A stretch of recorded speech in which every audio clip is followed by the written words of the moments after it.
Hi, my name is Flower Pistol. Hi, my name is Olivia Cheng. Hi, I'm Taymour of Collina, Strada, and welcome to this year's Orchid show, Florals and Fashion. When I was approached by the New York Botanical Garden, I was really excited to do the Orchid show, and I wanted to approach fashion in this way that was outer-worldly. As visitors come, I really hope that they take their time and really look at the details, just really take in the overall experience and the beauty of orchids. Creating this collection, I was thinking a lot about this concept of orchid punks, being able to articulate fashion through orchids and other plants has really been a special experience for me to be a part of, and I hope will be passed through to the visitors. For this particular exhibit, I really studied orchids and the way that their petals move and the curves and the patterns. What I'd like visitors to capture is we all have phases in our lives and we change and we morph, and it's all part of the journey. Good evening, and thank you all for joining us. My name is Jennifer Bernstein, and I'm the president and CEO at the New York Botanical Garden. We are in for a rich conversation as we go behind the scenes of the Orchid Show, Florals and Fashion, this year's Orchid Extravaganza at NYBG. Before we begin, I'd like to acknowledge that the New York Botanical Garden is located in the ancestral homeland of the Lenape, Delaware people. We honor them and acknowledge their displacement, dispossession, and continued presence. I am delighted that we are joined by the designers of the 2024 Orchid Show, Olivia Cheng, Taymour, and Kristen Alpaugh. If you've not yet seen the exhibition, it is a beautiful and creative display that marries fashion and flowers, horticulture, and design. Olivia, Hillary, and Kristen did an incredible job bringing the theme Florals in Fashion to life. In addition to today's lecture, we have several upcoming events focused on orchids, including our new Plant Studio Orchid Design course as part of our just launched flexible online learning program. There's a link in the chat where you can view our full lineup of events. Today, we will get to know the inspiring florals and fashion designers and learn more about their creations at NYBG. And we are absolutely thrilled to be joined by the perfect moderator, Vanessa Friedman. As I'm sure many of you know, Vanessa is a tour de force in the world of fashion journalism. She's the fashion director and chief fashion critic at the New York Times. Previously, Vanessa worked at the New Yorker, Vogue, Vanity Fair, and the Financial Times, where she was the first fashion editor. Vanessa has been described as the most venerated, revered, and definitive fashion voice and wordsmith. I totally agree, and I never miss anything she writes. After the conversation, we'll have time for audience Q&A facilitated by Kay Chubbuck, our VP for Education. Now, I'm pleased to hand the mic over to Vanessa Friedman. Vanessa? Thank you, Jennifer. Can you see me? Is this all working now? Yes. It is an honor to be here with you and to get to moderate this discussion, which, as I understand, is the very first fashion meets orchids discussion for an event that you guys have done. I was thrilled when you first broached the idea of having designers come in and work with you on this year's Orchid Show, because flowers have always meant so much to fashion. And I think you picked the three perfect people to show their gorgeousness to the world. And I am very excited to hear how it happened. So with no further ado, I'm going to introduce the artists, because I'm not going to call them designers, whose work you guys got a brief glimpse of in that video and in those stills.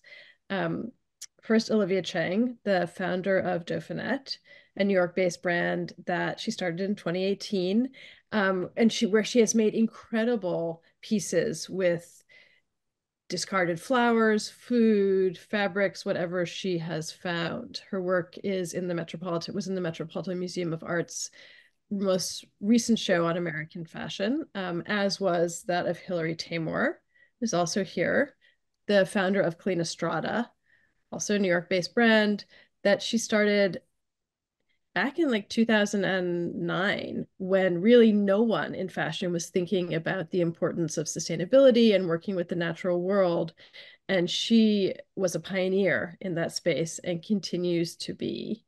And finally, the person who is listed on the slide as Kristen Alpaugh, but goes by the name flower pistol professionally, who is likewise a mad floral scientist, founder of House of Stems, and whose work has appeared at the Museum of Art and Design.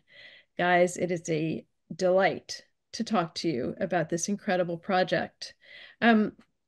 Maybe Flower Pistol, let's start with you. How were you first approached by the Botanic Gardens about this project, and what was your reaction? So for the first time, I went to the Orchid dinner last year and I met Joanna Gorky of NYBG, and we sort of sat next to each other and I learned about what she did for work and she learned about what I did for work. And a few months later, you know, and I sort of introduced myself as sort of like this cross between Edward Scissorhands and Willy Wonka. Like that's how I would describe my work.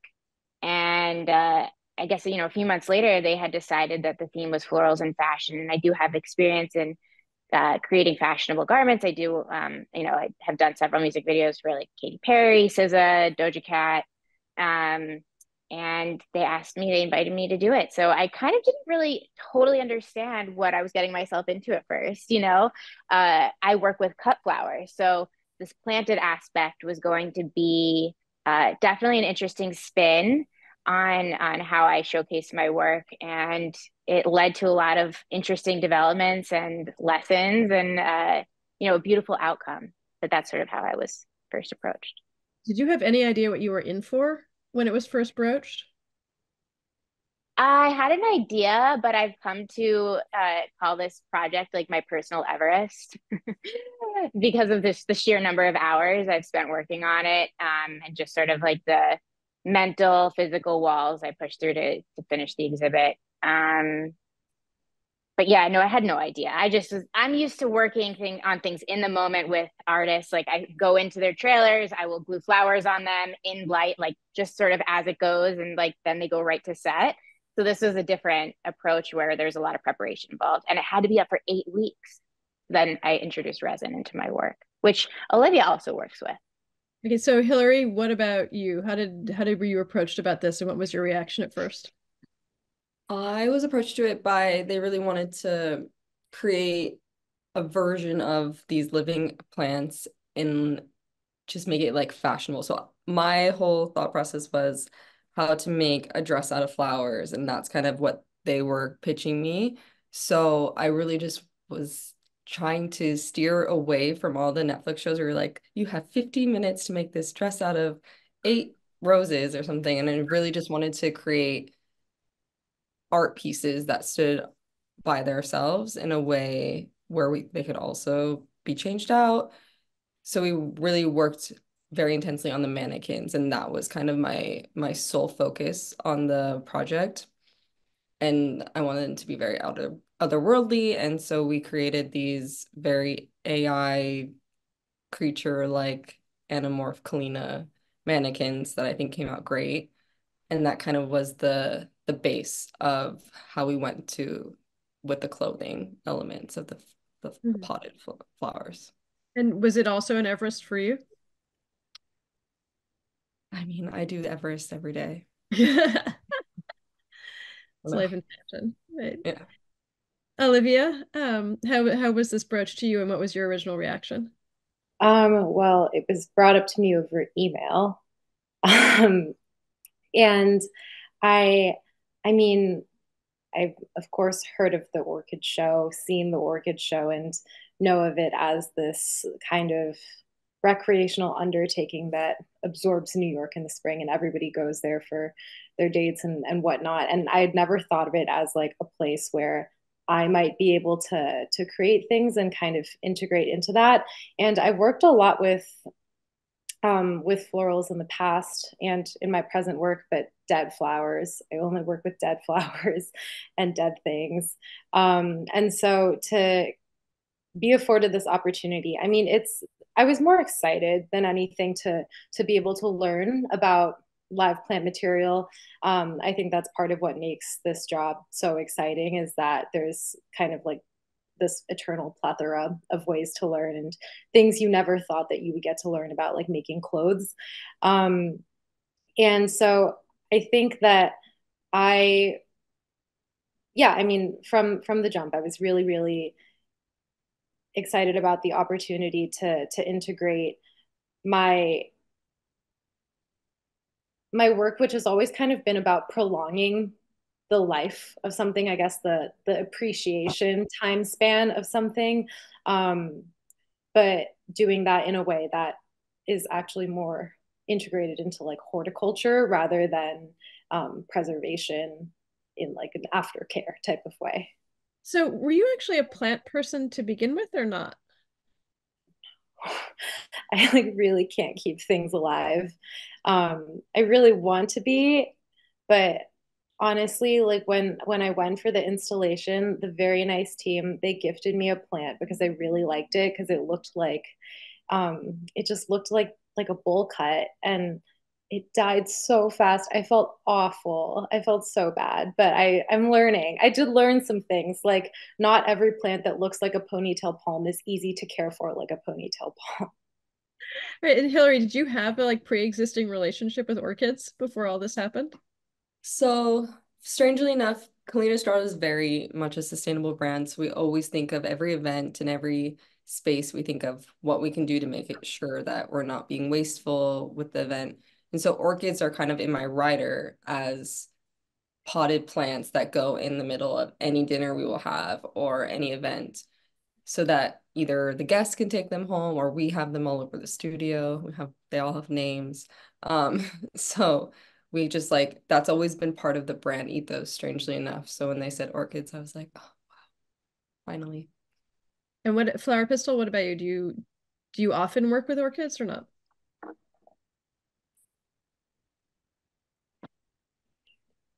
Flower Pistil? Are you there? I got muted. Yeah, orchids are part of flower. I've just been working with orchids since probably day one when I started several years ago.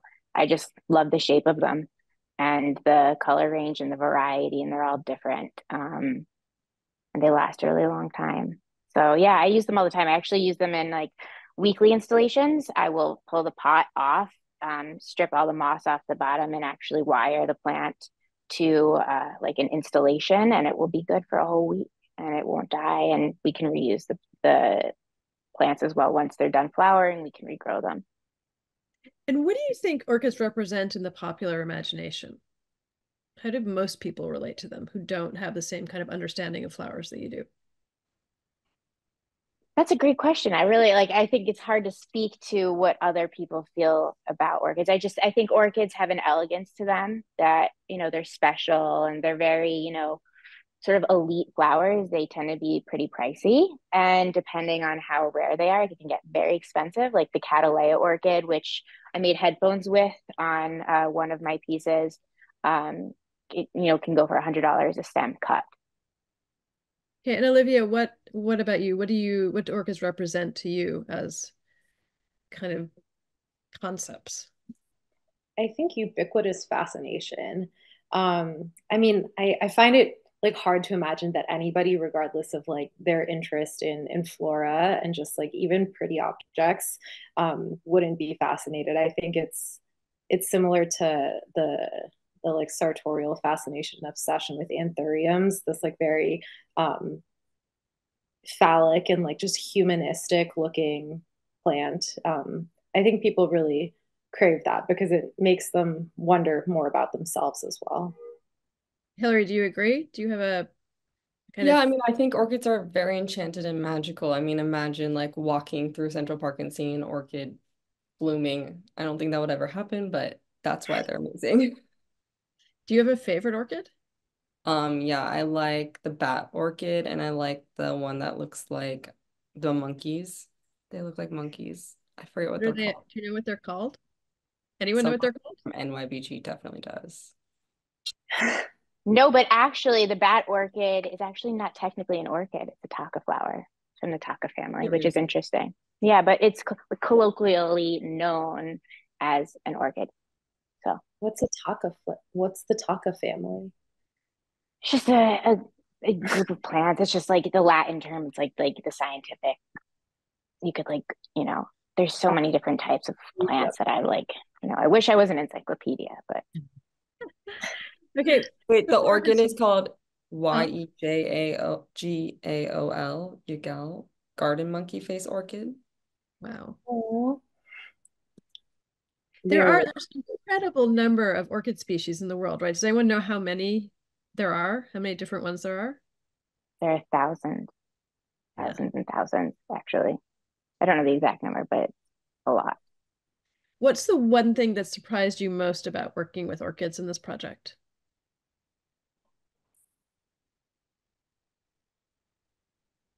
I'm going to call on someone if you don't volunteer. I can go. I think they were very, it surprised me that they're actually hardy enough to put so close together. I was actually shocked by like how close we could stack them together. They're so sensitive, but yet they're strong like a woman. I would say symmetry, um, the remarkable symmetry that orchid blooms have is so specific to that one flower that you literally can't preserve an orchid in pieces and then piece it back together thinking that all of these petals are going to look shape. No, it's like fingerprints, like the exact. So an orchid has like like a few different distinct characteristics that make it an orchid. One is the column, which actually fuses the male and the female parts of the flower, which is a rare thing in flowers to have both male and female. And then there's the dorsal petals and sepal petals. And so the sepal petals are those big,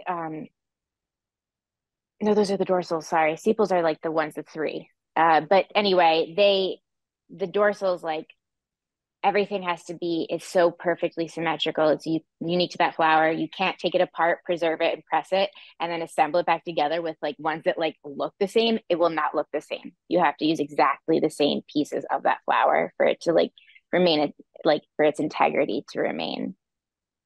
Olivia, what were you going to say?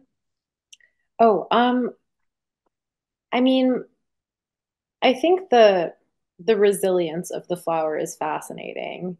Um,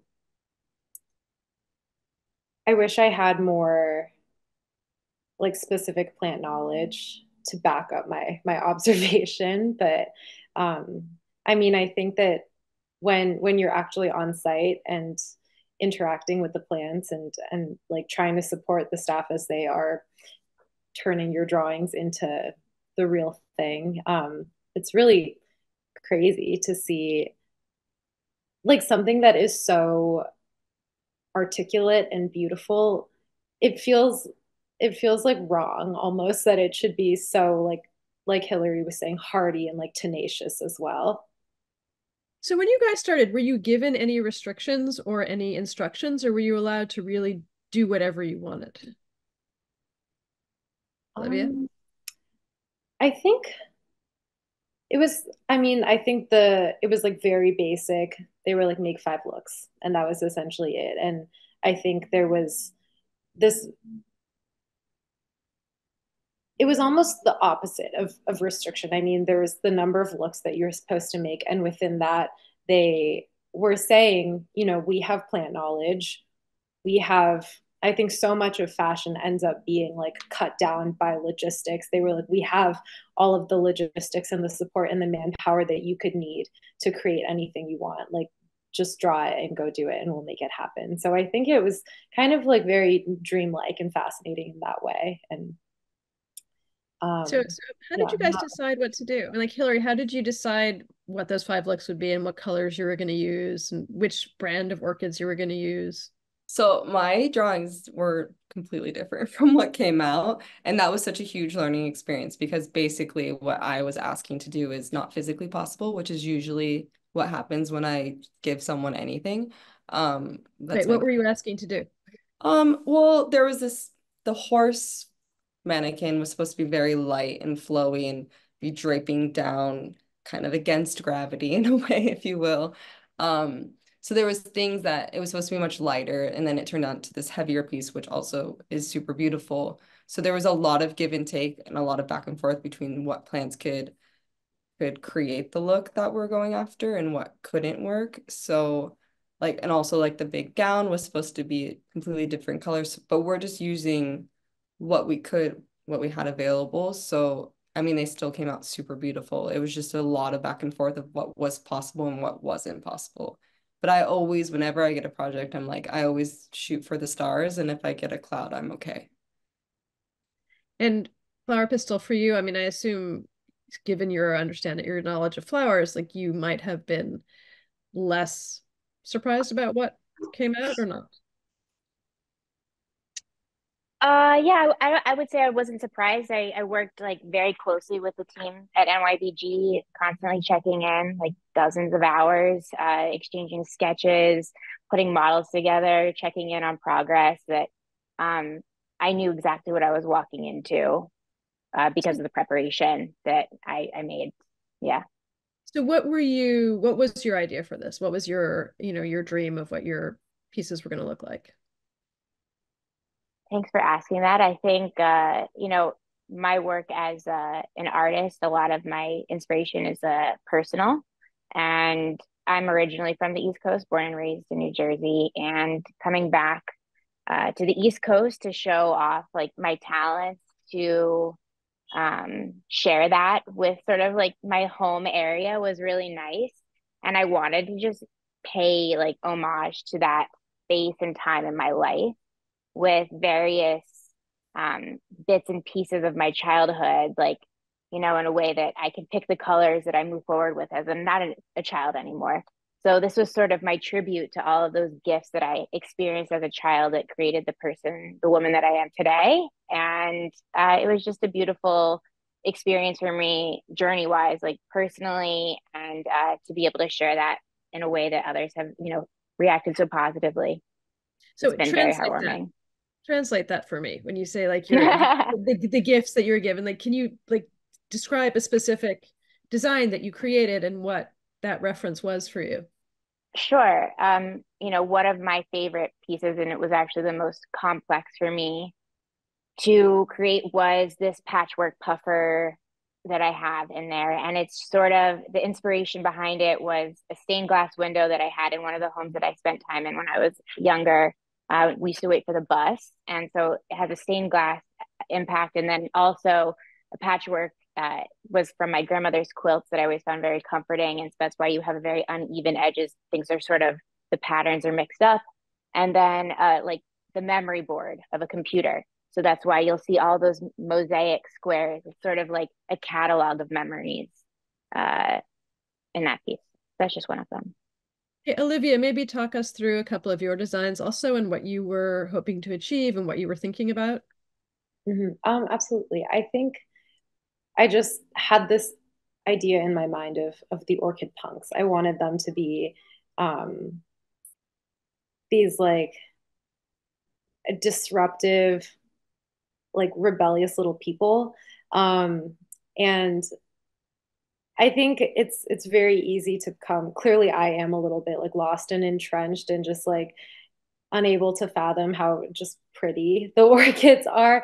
And so I felt that I couldn't do anything too pretty. And I think that a lot of my career has been spent around flowers and people thinking that, she just makes things out of like flowers. She takes what's already pretty and just like kind of like puts it together, which I and so I wanted to kind of focus on things that were not so precious and lovely and like coquettish. And so I used a lot of more arid plants, cam plants, plants that you would expect to really take a beating, and integrated those. So all of the mannequins that we used for my pieces, their heads are lovingly sliced off and used as planters so that they could have grass hair.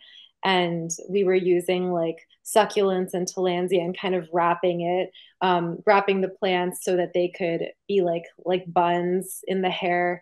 And so I kind of had this idea of these, I suppose, I don't know, this is just coming to me right now, but if all of the mannequins got together at the end and just like all got married in one big relationship and like rode away on a motorcycle and got married in Vegas, like that is kind of what my thought was. And I figured that, the conservatory is so just gorgeous and lovely and beautiful, that you can put those things in there. And I think it really opens up the conversation of the exhibit from my perspective and point of view. Okay, and Hillary, you talked about what you had like dreamed of and then what you actually made. Tell us a little bit about what you made, like how it came out and why.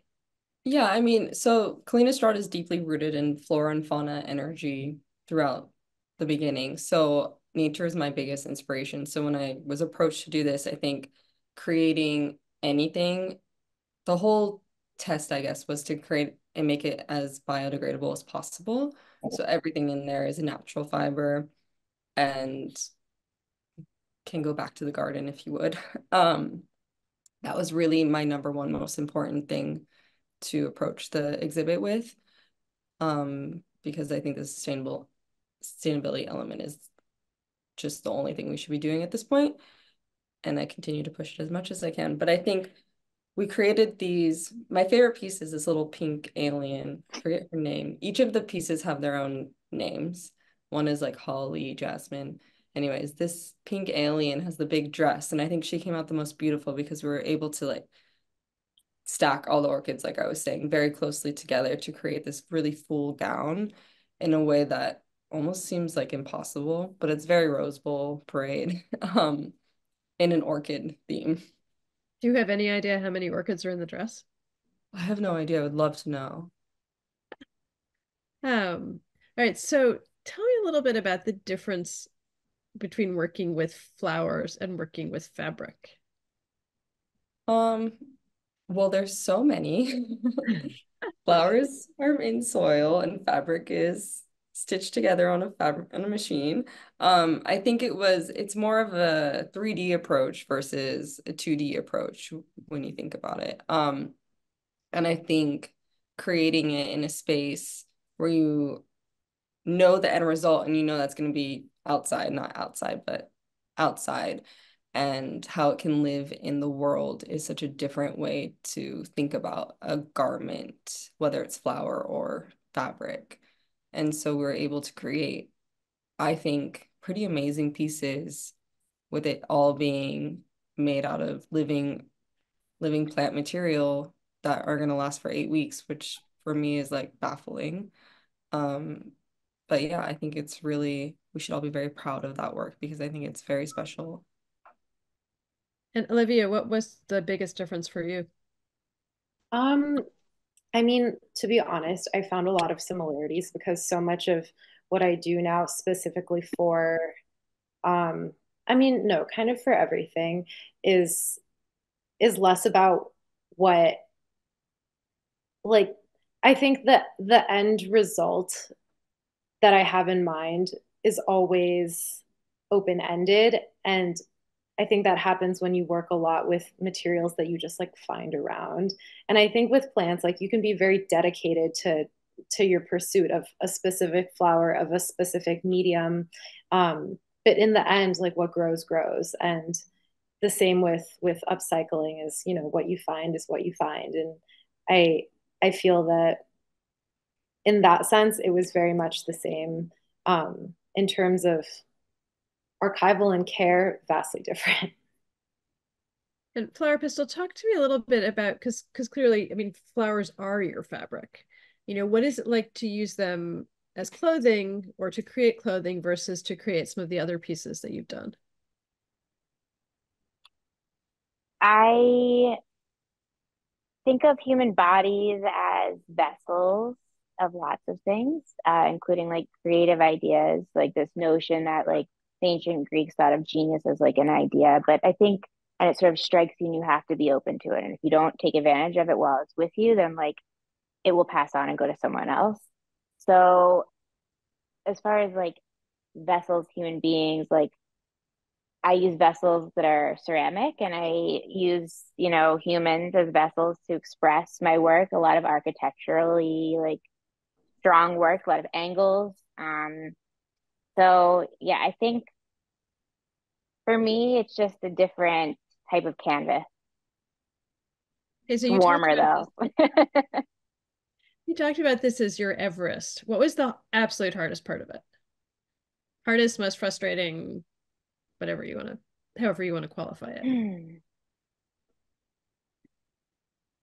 I think the distance, working in Los Angeles and then transporting was probably the most stressful and challenging. Actually, the puffer coat broke, not So only once, but twice.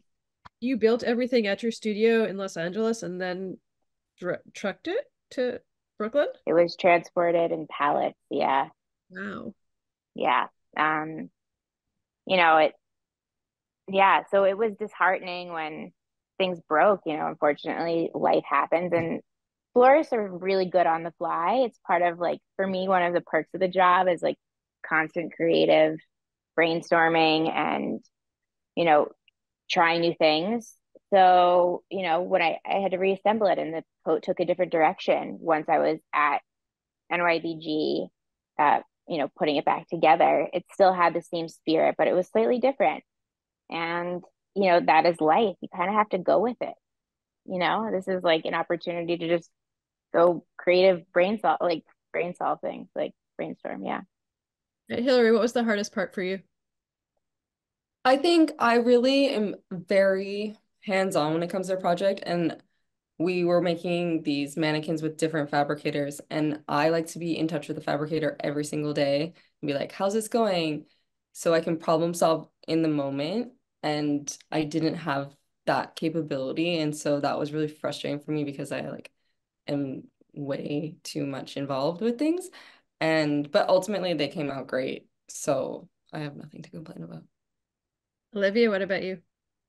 I think that um well, there were pieces that I was making myself, and I committed to making these things. This is more of just like a personal problem, but um I we also were showing during Fashion Week, and it was like 2 days before the show, and I had this like little bikini that I was making out of small twigs, and I had sent somebody from my team to go like gather twigs, but I live in a part of Brooklyn where there's like not that many trees, and people in New York are so weird about like you can't even take sticks off the ground. It's like everything's a problem. And so I have all these like tiny little sticks, and I was trying to make it into this lung situation for a very specific a very specific mannequin. And finally it's done, and it took so many hours. And then we got there, and the mannequin, she was just like in a very different pose. Like she had like the one I had was she was just like standing, and then I got there and she had like her hand on her hip, and she like had all this attitude, which was great, like good for her, but it just wasn't fitting her. And so in the end we had to like saw a lot of things off, but more of just a small logistical hiccup. In the end, everything was fine, and she was like very exposed, so we just planted some tillandsia into her chest area, and she was fine. How many hours, months do you think you actually spent working on this project? We've been working on it. I think everybody has been working on it since like early last fall, maybe like September, October. But I would say that in terms of the really hands-on components, I mean, I guess just because the garden is busy, they have their train show, they have all this stuff going on. It all happened like 2 weeks before. And compared to putting on a fashion show, It's way easier. less work. So much less work. Yes, way less work. It has nothing compared to a fashion show. It was But like, I mean, yeah. yeah, I know for Kristen, I think like Kristen, I every time I went there, Kristen had like been there for hours and would stay there for hours.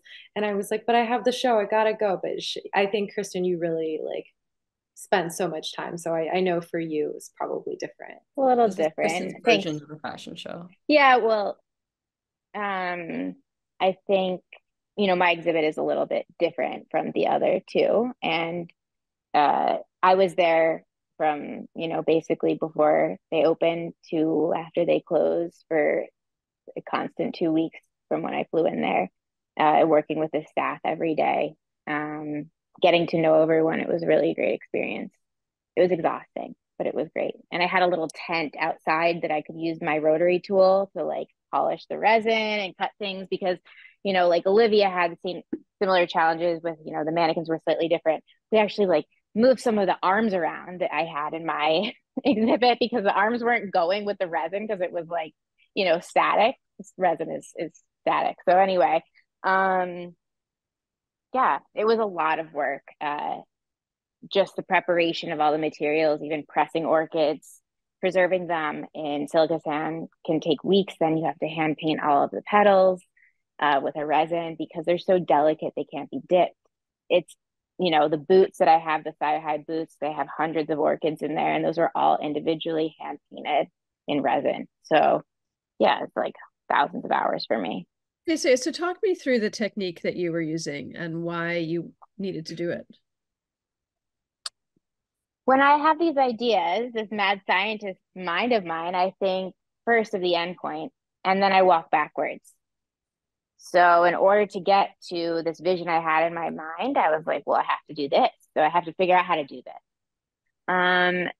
I wanted everything to feel touched by human hands because of the nature of like the sentimental nature of this exhibit for myself. And so I could have used a mold to pour the puffer cubes of the coat, but instead I actually poured sheets of epoxy and babysat the epoxy where I was sleeping in my studio about a month before this show was starting to set up in New York, and babysit the epoxy and to touch it at the exact right time. There's like this period of workability where I could cut by a pattern a cube, and then I fold it and I used clothespins to fuse the corners of all of the puffer cubes so it would set in that position.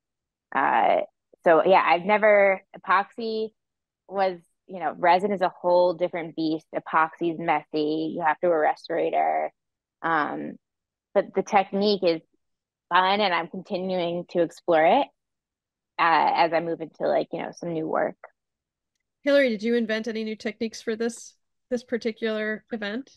I mean, I really relied on the NYBG team to create their techniques on how to make my thing, but I used a lot of AI to create the mannequin heads and different species we were showing. But no, I've never personally worked with flowers as dresses before, so that was a new technique for me. But other than that, I really just relied on nature for this one. You mentioned something about pants. Oh yeah, no, I did. You're right. I did wax for the first time a pair of our cargo pants, so that we could use it so it could be within the watering system of the mannequin, so she could get wet and stay not moldy for 8 weeks. And what about you, Olivia? I'm sorry, could you repeat the question? I got distracted by it.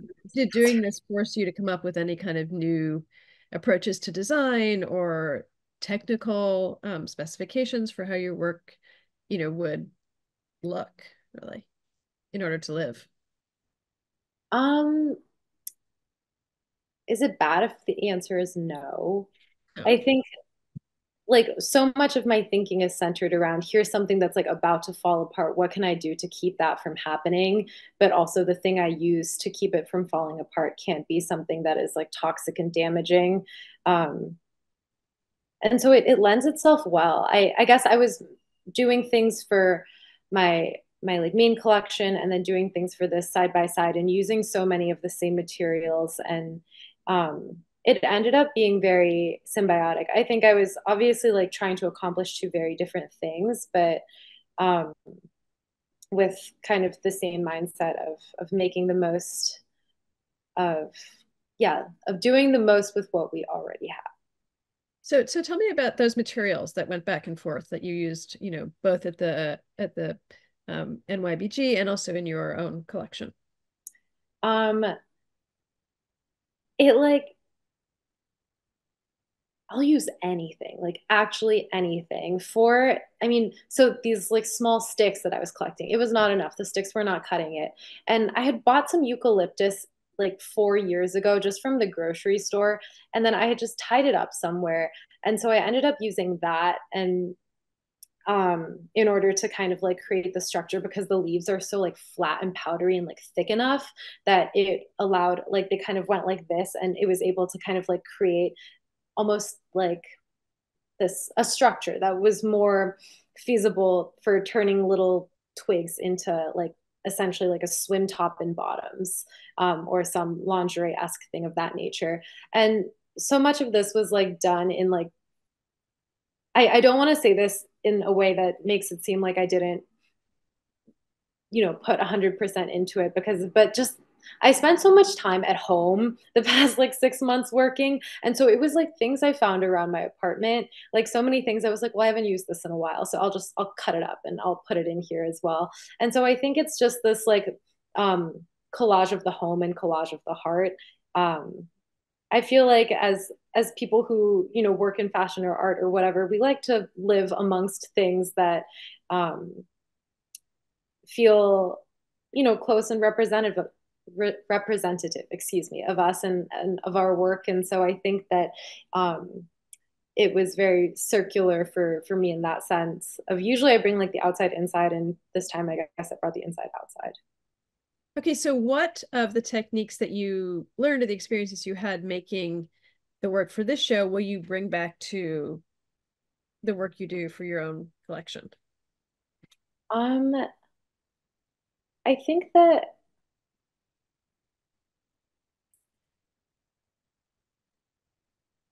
I mean, I guess I hadn't really thought so much of using like the dried plant life around me in such like a free form way, in like a sculptural way to kind of create wearable objects. And that's what I ended up doing with the pieces that like I didn't rely on the gardens to make, but that I made myself. And I think that definitely changed my way of thinking, or maybe not changed, but like reignited. Because I think once I haven't worked in fashion that long. It's been like 8 years, but like when you're so fresh and green to something, you think that anything's possible. You think like I will make the shirt out of sticks, and then you forget about that because then you find out about like industrial sewing machines.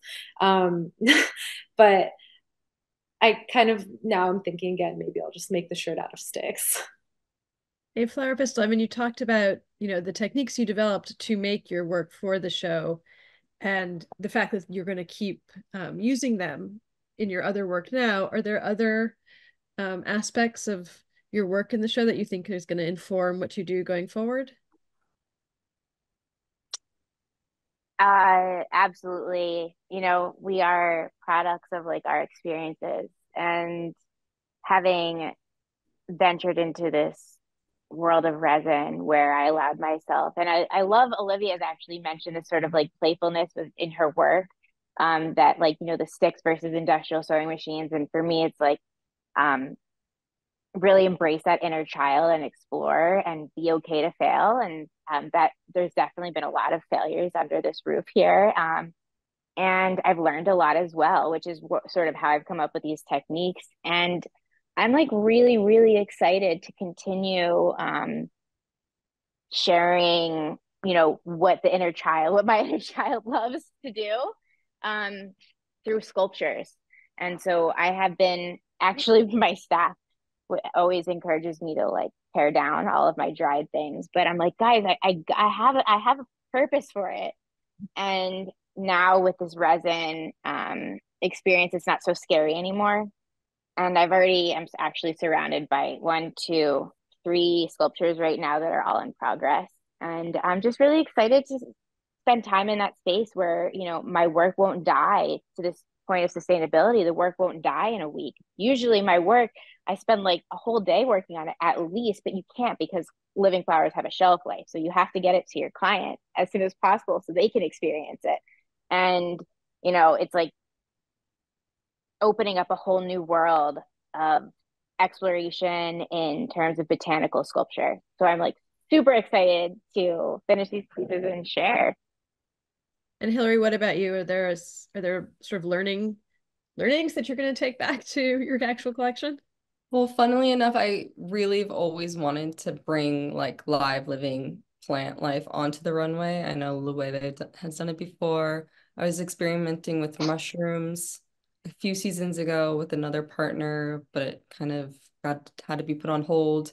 So there's a lot of things that I think it might inspire me to continue on that path of bringing living living plant life onto the runway. And also, I would love to reuse the mannequins for something else. I think they are great. Okay, I have 2 more questions for you guys, and then we're going to open this up to the audience. So everyone who's watching, start thinking now about what you want to ask these 3 incredibly creative people. Okay, first, has this changed your relationship with orchids? Like, do you feel like you will forever think about this flower now in a different way, Hillary? Yes. How? I'll always go after the exotic orchids that I never was able to have, and they will always be on my wish list from now on. What about you, Olivia? Yes. I think I work with an orchid sanctuary a lot because they supply the orchids that I sell as jewelry. And I I guess I just like we had kind of like fallen off a little bit. I was like, I have orchids. I bought orchid. I don't know. I just like I realized I really miss them because when you get to the gardens and there's all these potted orchids sitting around, I was like, oh, I miss the orchid sanctuary people um and they I it really just reignited my desire to like want to spend time around orchids and want to just incorporate them more into my work again because honestly, at a certain point, I was a little sick of flowers, and so I think I'm back on the horse. Wait, backtrack for a second and explain the orchids I sell as jewelry phrase. Oh, so I sell flowers, preserved flowers as jewelry, and I think it's pretty like I mean it's a pretty literal application. The flower gets preserved in a non-toxic resin, and then the resin binds the hardware to the back, and then they show up in New York from Thailand, and we add a hook, and off they go to the customer. Um, but the sanctuary had been having it. They had been having issues, and it was like we were in an on again, off again relationship, but we're working it out, and things are great. Okay, Flower Pistol, over to you. How has this changed your relationship to orchids, if it has? I thought I would be sick of them. I'm not sick of them. I think they're great. I spent a lot of time with them, literally learning how the curves, like, I feel like I have a great understanding of several different orchids now, like their anatomy. I've like taken them apart and studied them because I use that to impact how I cut the lapels of the Regina dress, which is that mountain of flowers. It probably has thousands. I think it has thousands of small orchid plants that build this mountain in the center of my exhibit. And yeah, I think my hands can't forget. The hands can't forget. So now all of that work is now embedded in my like core memory processing unit. So it's the way that my hands move. Will forever have been impacted by this project. Yeah, that's what you took away. What are you hoping that people who visit the exhibit take away with them when they see your work in Hillary's and Olivia's? I think I don't want to speak for Hillary and Olivia, but for me, I just wanted there to be this communal warmth that, though my childhood stories are very different from everyone else's, they're all part of our particular experiences, that there will be some element that they can relate to, that it makes their heart smile, that they feel warmth when they're in that space, because flowers are warm and there's a gesture and there's care in all of them. And the care that the NYBG team like puts into it, like just the sun and the water and the soil, all of these things happen and then it blooms, and it's just a level of appreciation and warmth. Probably that's what I would think. Yeah. Olivia, what about you? I What do you think I hope mean people take away? I feel like I always say, like, with regards to fashion, come hungry. And then I think when I host things, people expect there to be food, which usually there is, but sometimes there's not. But I mean, like, in terms of creating something feral and with appetite. So I hope that people have some type of like experience like that, where, I mean, first of all, they just enjoy it. And because at the end, if people don't enjoy it, there's no point in this type of application, and that it's satiating and satisfying in some type of way to kind of twist your brain a little bit and think about flowers in a different way. Hillary? Well, when people come, I really want them to, as they enter the space, realize that by coming, they're supporting three female artists, which is very important in this current climate. And to experience each work is extremely different from one another, and to learn about their backgrounds and why each of the work is very relatable to our other work, if that makes sense. So to really learn about each designer and how it came to that, because it's all very related.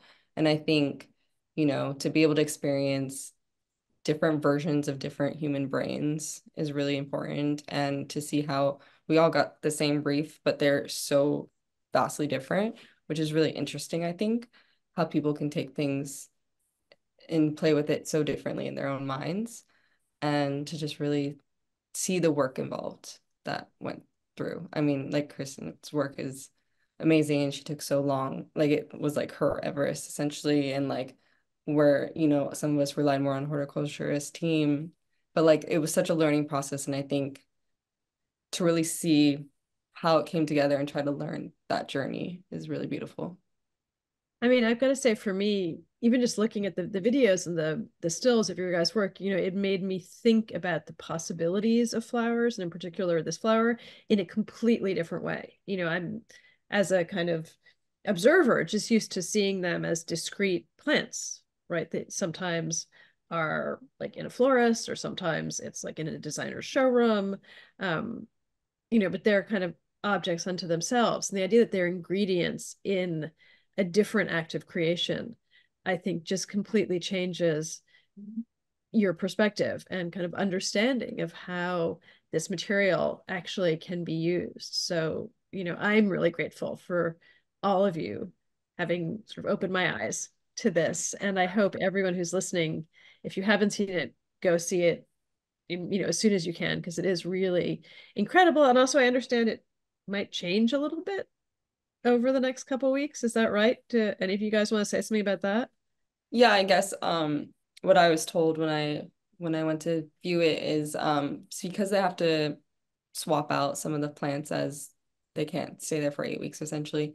I think it gets better towards the later in spring it is, because you get to use more exotic plants. And like there's just a different arrangement of availability for the team to use. So essentially what that means is you should go now, and you should go again before it closes, because you will get a different experience. And with that, I want to open this up to the audience. You guys, have at them. So yeah, we have some actually really interesting questions in the chat, which I will help to convey to you. But I also want to thank you, Vanessa, Hillary, Olivia, and Flower Pistil, for both your incredible work in our conservatory. It's absolutely stunning. And also getting to hear you talk about the process of your creation has just been fascinating. So thank you for your time tonight. I have to start with the question that I think in some ways is the most fun that I see in here, which is that if you got to wear one of the creations in the Orchid show and put it on, which one would you pick and why? Who wants to take that one first? I'll do it. I have one that's called Jasmine, and she's a little frog face with a rhinoceros horn. And she's wearing a cargo pant that Vanessa's wearing right now. And and I wear every day. And she's basically wearing something I would wear every day, and that's why I designed it like that. So she is my go-to outfit. What kind of orchid is she wearing? Do you know? She is holding orchids. She's wearing a floral cargo pant with a moss top. Okay, Olivia, what about you? Which one would you wear? Well, I'm trying to think about what I made now. Oh, well, this was the one that I had like my first thought was whichever one is like the most naked, because it's just fun. But there was like this one big like wire ball, and originally my idea, this was like vetoed later on as the logistics came through, as they do. But I was picturing this like giant like floating orb covered in Queen Anne's lace, and then in the end we like kind of did like this big wire, like all these different circles. Concentric is not the right word, but where they're all like wrapped around each other. And then we planted tillandsia into it. So I think that would be fun because it's the least functional. So I think I would like to wear that. Flower Pistol, what would you wear? There's a piece that is called the Victoria, and it's inspired by the Victoria lily pads that the garden actually has in their courtyard during the warmer months with koi, and it's an actual fountain. So when you go and see it, like there's water moving off of this tutu that is like made out of this massive, the form of a lily pad. I just think it would be pretty cool. It actually, the top bodice was actually formed on my own body. And then I put it on the mannequin because I just like sometimes it's just better to like try things on and like see how they work.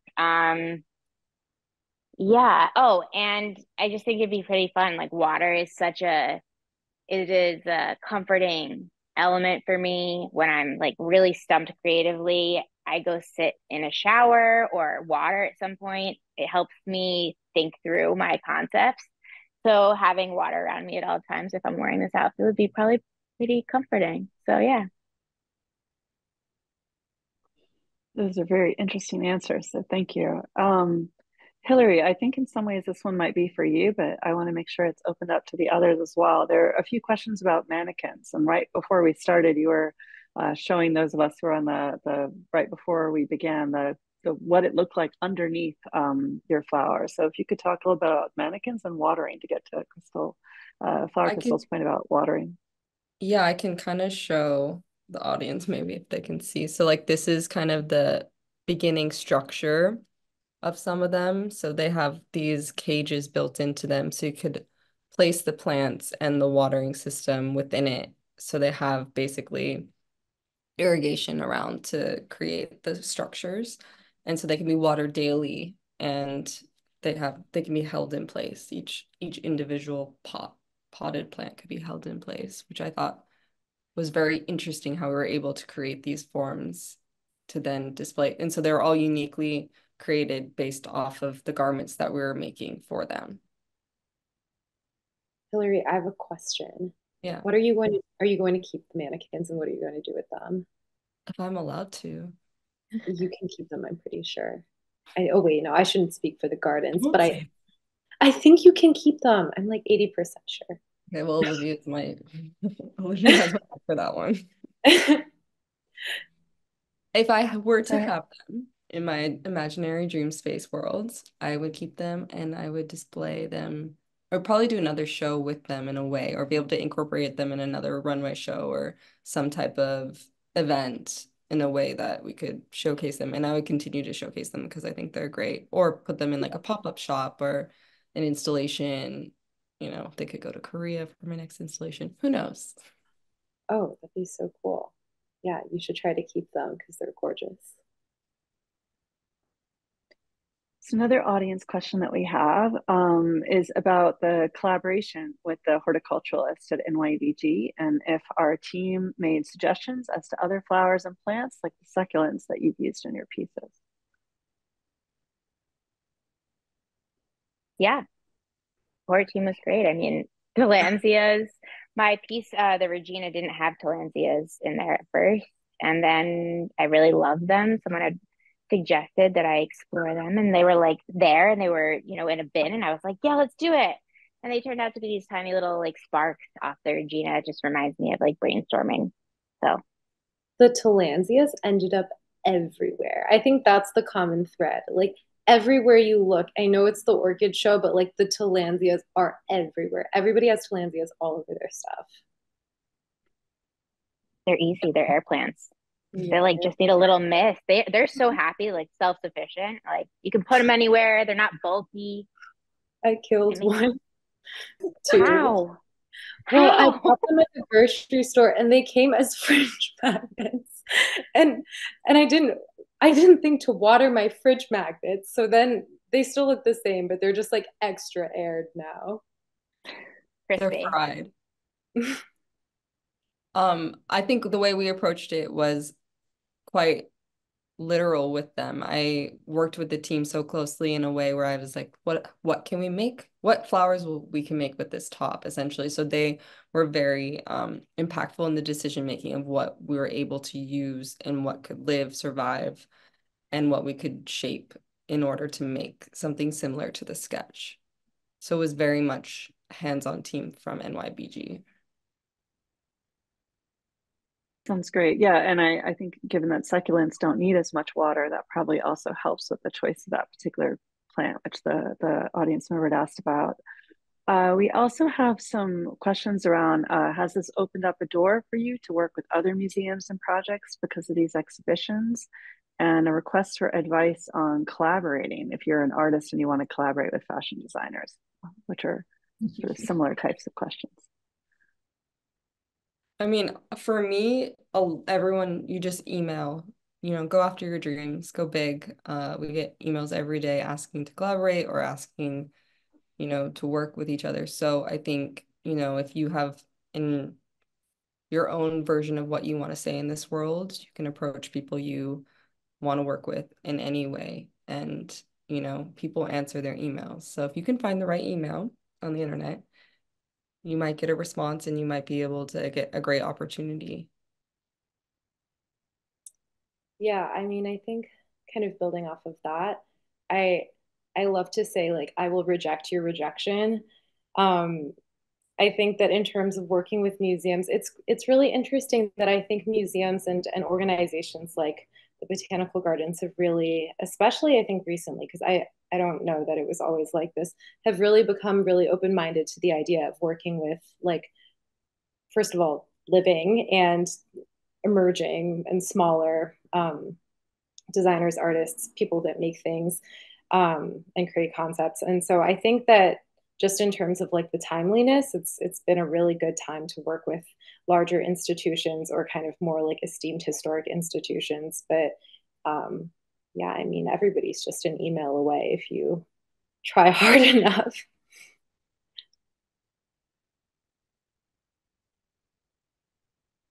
And then we only have one more question in the chat at the moment. So if you are in the audience and you have any more questions, this is your moment.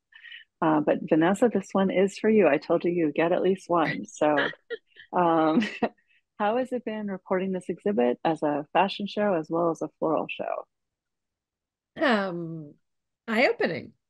Eye-opening. I mean, it's been really interesting to see because, fashion and fashion designers have been obsessed with flowers for pretty much as long as they have been designers. But that expression often takes the form of just, printmaking or a kind of, mood board or a perfume, or something that's very abstract and often I think has to do with like the flower, the garden of the mind, as opposed to any actual garden.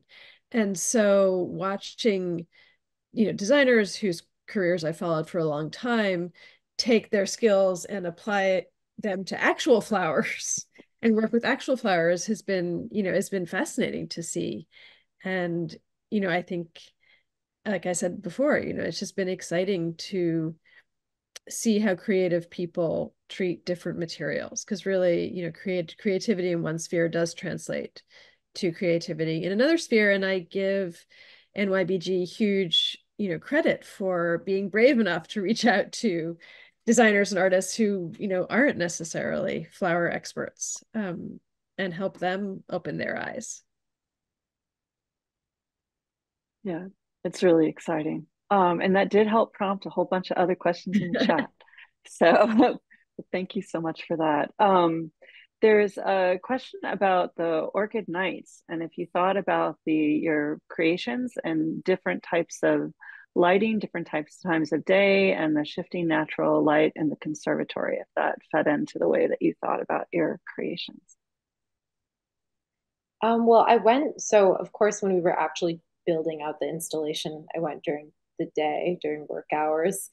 But then they had this preview that was at night. And honestly, I hadn't really thought about how it was going to look at night, but I feel like the way that the gardens is structured is so that like somebody has thought about how that place is going to look every single second of the day, and it looks like better at night, dare I say. They do such an amazing job. The way that it's like illuminated, I feel like it's very ethereal and dreamlike. And I think the whole point of being in the gardens, especially, you know, when it opened, it was still February, it was very cold. I feel like it's very transporting, and at night even more so. I definitely thought about lighting also. You know, my company, House of Stems, which is a botanical art atelier, we use this iridescent finish on our hand painted flowers. And I really wanted to use something that felt like natural, but also like kind of alien. And so we used our aura leaves, and I wanted to house them right under the center atrium because they really react well with just natural daylight. And to Olivia's point, like someone is very much thinking about lighting at all times. Like I was working late with my own lamp and I was watching, you know, shout out to Kenya and Patrick. They were walking through every exhibit and manipulating all the lights. So it is definitely high touch. And I really looked at it in a literal sense. So if you walk through my exhibit, on the right side, you'll get daytime looks, and on the left, you'll get nighttime looks. So I did it in the most fashion designer way possible. I was just going to say, very speaking cool. of lighting, I apologize for the backlighting in my room. I realized it's made me into a kind of dark blob. It's the time change. When we started, it was still daylight, speaking of Exactly. natural light, and it's gotten Vanessa darker didn't as think we've it gone through. along. I'm sorry. And Zoom is less flattering than our conservatory, which is very beautiful at night. I agree with that. So there are a few more questions that we're probably going to wrap up within sort of like about 7:45. I want to leave some time for our designers and Vanessa to give some final words of wisdom as well at the end. I think in terms of the ones that are in here, there are questions about like your next big projects, if any of you would like to touch that, and like where you might go from here. And would you ever want to do another orchid show? I would love to do another orchid show. I mean, we're always working on projects. Right now, we just had a piece in the Met, and then we might have something else soon. And we were launching a big UGG collab made out of biomaterials out of corn leather, April 5th. Yeah, Uggs. You'll see billboards in Soho, my first billboard. Very proud. And yeah, so we're always working on other things that are very bio-based, and that's kind of been my main focus when I approach any other collab. So always willing to work in any type of biomaterials. Anyone out there that wants to work that way with me, email me. Yeah, I mean, for me, big projects as well. I feel like I've been lucky and worked with a lot of institutions the past couple of years, like museums, and working with the Met again as well. And what else? Working on perfume, um, which is fun because I feel like I'm approaching that from such like a not knowing anything perspective. I just wanted to make things that smell good. And then you learn that there's actually sustainable and unsustainable ways to make perfume, which is so obvious, but like you just don't think about it necessarily when you're like only like a consumer who isn't even interested in scent and olfactory in that way. So I feel like that's another good thing about this line of work is you can always keep learning about better ways to just do life. Earlier, I talked about how this has been sort of my Everest, and I guess I'm kind of looking for my K2. I live for the extremes. Like I go hard, I go ham on every project I have. I think about life as just sort of a life philosophy to like give everything your all and like feel all the things that come with it, whether it's, you know, just like sheer exhaustion, but then like the sheer joy that comes with finishing and coming out through the other side. So yeah, I'm very excited to see where this all these new pieces are going to live and where they're going to go and how they're going to be viewed. I am not at the Met yet, you know, but Met can call me anytime. But yeah, I mean, uh, we'll see. There are definitely some things in the work, but you'll have to follow and see. Thank you so much. Vanessa, I'm going to turn it back over to you to help close us out for tonight. I mean, all I can say is like everyone should go and see the show. You will never look at flowers or fashion in quite the same way again. Absolutely. It's really interesting, innovative, and we are open for about another month. If you want to come to NYBG, all of our daffodils are also blooming and the cherry trees, and it's absolutely gorgeous inside and out. So thank you so much, Vanessa, Flower Pistol, Hillary, Olivia, for your time tonight and also your incredible contributions and this really engaging discussion. And we hope everyone has a great evening. So thank you so much. Thank you. Thank you, guys. Thanks for having me. Thank you so much. Good night. Thanks for listening, everyone. Bye. Bye.